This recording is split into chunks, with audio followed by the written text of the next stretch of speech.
এক গ্রামে সুজন নামে এক ব্যক্তি ছিল। সে শিকার করতে খুবই ভালোবাসতো। মাঝে মধ্যে বনে জঙ্গলে যেয়ে শিকার করত, আর বাকি সময় চাষাবাদ করে জীবিকা নির্বাহ করত। একবার সে শিকার করতে করতে বনের গভীরে চলে যায়। কি গো, মনে হয় আশেপাশে কোনো বাঘ রয়েছে।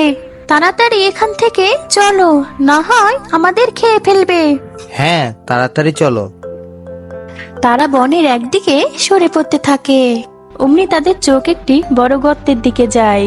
সেখানে তারা একটি বাঘকে দাঁড়িয়ে থেকে হুঙ্কার দিতে দেখে, কিন্তু বাঘটি তাদেরকে কোনো আক্রমণ করছিল না, শুধু দাঁড়িয়ে হুঙ্কার দিয়ে ভয় দেখাচ্ছিল। এতে সুজনের মনে ভয় হয়, আর সে সঙ্গে সঙ্গে তাকে তীর নিক্ষেপ করে। তীরের আঘাতে বাঘটি মাটিতে পড়ে যায়। সুজন বাঘটির কাছে যায়, দেখতে পায় বাঘটি মারা গেছে। তাহলে বিপদ কেটে গেল। এবার চলো, যাওয়া যাক।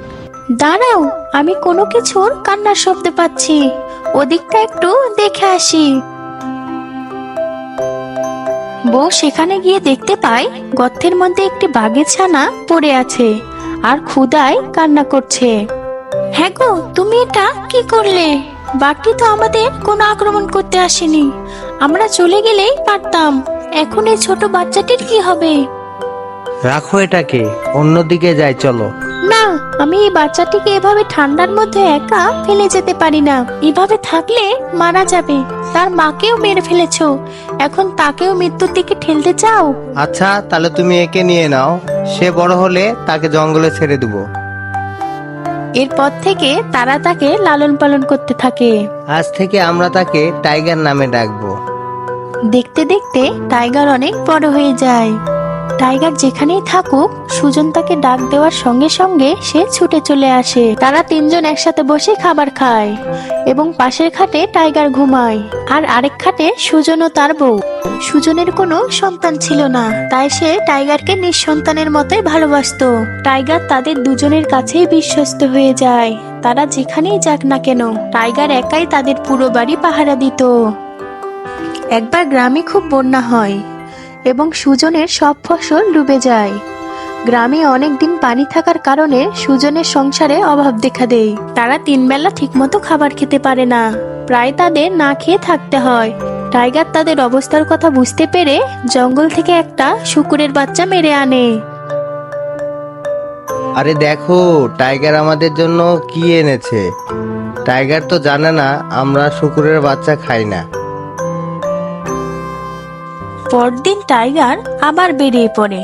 এবার সে বন থেকে একটি বুনো মহিষ ধরে আনে। সুজনের বউ এটি দেখে খুবই খুশি হয়, আর তাদের অনেক দিনের খাবার ব্যবস্থা হয়ে যায়। এভাবে তাদের সময় বেশ ভালোই যাচ্ছিল। একদিন হঠাৎ টাইগারকে আর দেখা যায় না। আরে, এটা কি হলো? টাইগারের কোনো বিপদ হয়নি তো আবার? কোথায় গেল সে? তুমি একটু খুঁজে দেখো না, কোথায় গেল সে? মোহন টমের খুঁজে বের হয়, কিন্তু কোথাও তাকে খুঁজে পাওয়া গেল না।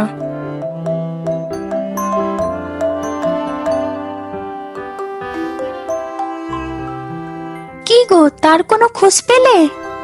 না, কোথাও পেলাম না। হে খোদা, তুমি ওকে ফিরিয়ে দাও। রাতের বেলা দুজন চিন্তিত অবস্থায় ঘুমিয়ে পড়ে।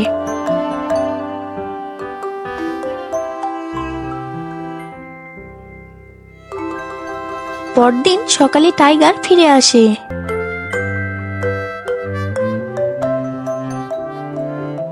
ওগো দেখো, আমাদের টাইগার ফিরে এসেছে। আরে, তাই তো, কিন্তু তার গায়ে এত কাদামাটি কেন? সুজন পানি ঢেলে তার গা ধুয়ে দেয়।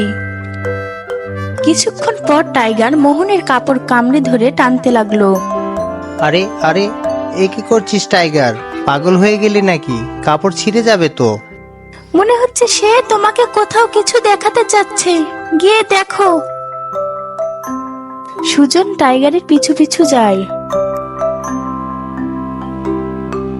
টাইগার তাকে একটি পাহাড়ের গুহায় নিয়ে যায়। গুহাটি ভীষণ অন্ধকার, তাই সুজন একটি মশাল জ্বালিয়ে নিল আর টাইগারের পিছনে পিছনে চলতে লাগলো। কিসের আলো ওটা? কে থাকে ওখানে? সুজন সতর্ক হয়ে আস্তে আস্তে এগোতে লাগলো।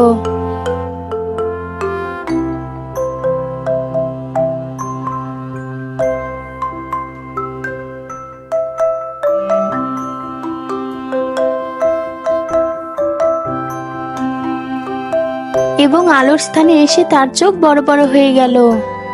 আরে, এত এত হিরে! এ তো দেখি হীরের খনি। আমি তো বড়লোক হয়ে যাব। সুজন সেখান থেকে অনেকগুলো হীরের টুকরা তুলে নেয় এবং তা থেকে কয়েকটি হীরের টুকরা বিক্রি করে অনেকগুলো টাকা পায়। সুজন সুন্দর একটি বাড়ি বানায়। সুজনের হিরে খুঁজে পাওয়া আর হঠাৎ বড়লোক হয়ে যাওয়ার সংবাদ একে একে রাজদরবারে গিয়ে পৌঁছালো।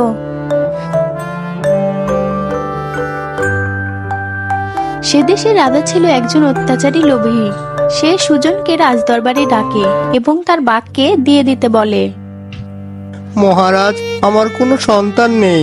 আমি এই বাঘটিকে সন্তানের মতন পেলে পুষে বড় করেছি। আমি এটা দিতে পারবো না। তুমি এটাকে দিয়ে দিবে, নইলে তোমার গর্দান উড়ে দেব। সুজন বাড়িতে এসে তার বউকে সব বলে। এতে বউয়ের মনে খুবই কষ্ট হয়। তুই আমার সন্তান, কিন্তু রাজা তোকে আমার কাছ থেকে কেড়ে নিচ্ছে। এটা বলে সুজন কাঁদতে লাগলো এবং টাইগার তার মনের কথা বুঝতে পেরে তার চোখ দিয়েও পানি পড়ল। যথাসময়ে সে টাইগারকে রাজদরবারে পৌঁছে দিল এবং রাজামশাই সেনাপতিকে বললেন, সেনাপতি, বাঘটিকে নিয়ে সারা রাজ্যে চষে বেড়াও। আমিও তোমাদের সঙ্গে আসছি। সেনাপতি পাহাড়, জঙ্গল ইত্যাদি বাঘটিকে নিয়েই ঘুরতে থাকে। আর রাজা তাকে বলতে থাকে, আর কোথায় কোথায় হীরে স্বর্ণ মুক্তা আছে আমাকে খুঁজে দে। আমার সম্পদ হতে হবে সবার থেকে বেশি, সব রাজার চেয়ে বেশি। হঠাৎ বাঘটি রাজাকে আক্রমণ করে বসলো। বাঘের ভয়ে সবাই পিছনে সরে গেল। এই সুযোগে বাঘটি পালিয়ে গেল। ওহ ওহ, আমাকে কামড়ে মেরে ফেলতে চেয়েছিস তুই? তোকে আমি ছাড়বো না। তোমরা যাও, যেখান থেকে পাবে সেখান থেকে ওকে ধরে নিয়ে আসবে। সবাই বাঘটির পিছনে দৌড়াতে থাকে। এদিকে বাঘটি সুজনের ঘরে এসে ঢোকে। আমার টাইগার এসে গেছে। আরে টাইগার, তোকে নিয়ে কত চিন্তা হচ্ছিল। তুই ভালো আছিস তো? এমন সময় রাজার সৈন্যরা এসে পড়ে এবং ধরে বেঁধে টাইগারকে মারতে থাকে। মারতে মারতে আধমরা করে রাজার দরবারে টাইগারকে নিয়ে যায়। বেঈমান, আমাকে হত্যা করতে চেয়েছিলিস তুই? এই বলে রাজা বাঘটিকে তীর মেরে হত্যা করে ফেলে।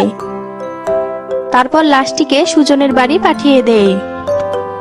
সুজন ও তার বউ অনেক কাঁদে। অবশেষে তারা টাইগারকে ঘরের পাশে কবর দিয়ে দেয়। কিছুদিনের মধ্যেই তারা দেখতে পেল টাইগারের কবরের উপরে একটা গাছ উঠেছে এবং গাছটি অনেক অদ্ভুত। তাতে কোনো পাতা নেই, কেবল ডালপালা। গাছটি যখন বড় হলো তখন তাতে সোনারাম ধরতে শুরু করলো। আরে আশ্চর্য, গাছে সোনারাম! এবার সুজন খুব চড়া দামে সোনারাম বিক্রি করতে শুরু করলো। এতে সে আরো ধনী হয়ে গেল। রাজার কাছে যখন এই সংবাদ পৌঁছালো তখন সে সুজনের কাছ থেকে গাছটি নিজের অধিকারে নিয়ে নিল। কিন্তু রাজার অধিকারে যাওয়ার পর গাছটি থেকে সোনার বদলে মাটিরাম ধরা শুরু করলো এবং তাতে বেশ দুর্গন্ধ হতে লাগলো, যার কারণে কেউ কাছে আসতে পারতো না। রাজা রাগ হয়ে গাছটিকে কেটে ফেলে। সুজন গাছের টুকরোগুলো দিয়ে একটি খাট বানায় এবং তাতে ঘুমোতে থাকে। এরপর সে দেখতে পেল খাটের উপর ঘুমানোর ফলে তার সমস্ত রোগ ভালো হয়ে গেছে। আরে বউ, দেখেছো, আমার তো সব রোগ ভালো হয়ে গেল। হ্যাঁ, তাই তো। আমার কোমর ব্যথা ছিল, পেটেও অসুখ ছিল, আজ সকাল থেকে সেসব কিছুই নেই। সুজনের এই সংবাদ সারা এলাকায় ছড়িয়ে পড়ে এবং বিভিন্ন জায়গা থেকে রোগীরা আসতে শুরু করে। যখন এই সংবাদ রাজার কানে গেল তখন রাজা লোক পাঠিয়ে সুজনের খাটটি ছিনিয়ে নিল। এরপর রাজা সেটিকে নিজের কামরায় রাখলো। পরের দিন রাতে রাজা সে খাটে ঘুমোতে যায়। আমার সব রোগ ভালো হয়ে যাবে। আমি আজ থেকে অমর হয়ে যাব। রাজা খাটে শুয়ে ঘুমিয়ে পড়ে। পরদিন সকালে রাজা বুঝতে পারে তার সারা শরীর অবশ হয়ে গেছে। সে আর নড়াচড়া করতে পারছে না। আস্তে আস্তে রাজার অসুখ বাড়তে থাকে এবং একসময় সে মারা যায়।